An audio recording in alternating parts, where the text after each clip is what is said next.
Hello friends, இன்றைக்கி நம்ம எப்படி சிறுகீரை பொரியல் செய்வதுன்னு பார்க்கலாம். ஃபஸ்ட்டு நான் மண்சட்டியில் எண்ணெய் ஊற்றிக்கலாம்.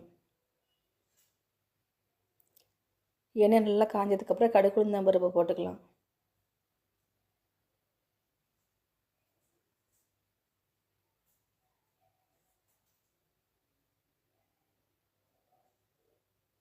கடுகு நல்லா பொரிஞ்சதுக்கப்புறம் வெங்காயம் போட்டுக்கலாம்.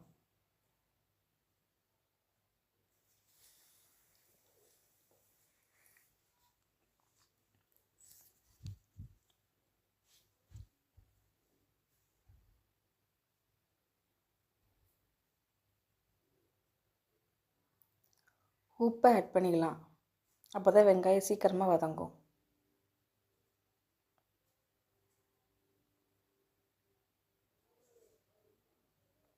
நல்லா கிளறி விட்டுக்கலாம். அதுக்கப்புறம் கருவேப்பிலை போட்டுக்கலாம்.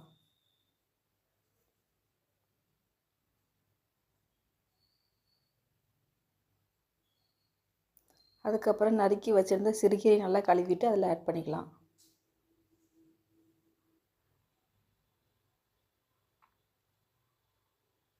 சிறுகீரையில் தண்ணி ஆட் பண்ணக்கூடாது. நல்லா இந்த மாதிரி வந்து வரதுக்கப்புறம் சிறுபருப்பு நம்ம ஆல்ரெடி அவிச்சு வச்சுருக்கோம், அதையும் இதில் ஆட் பண்ணிக்கலாம். நல்லா கிளறி விட்டுட்டு இன்னொரு இதில் வந்து வெங்காயம், தேங்காய், சீரகத்தை அரைச்சி எடுத்துக்கலாம். அந்த அரைச்சி எடுத்து கொடுத்த பேஸ்ட்டை இதில் ஆட் பண்ணிக்கலாம்.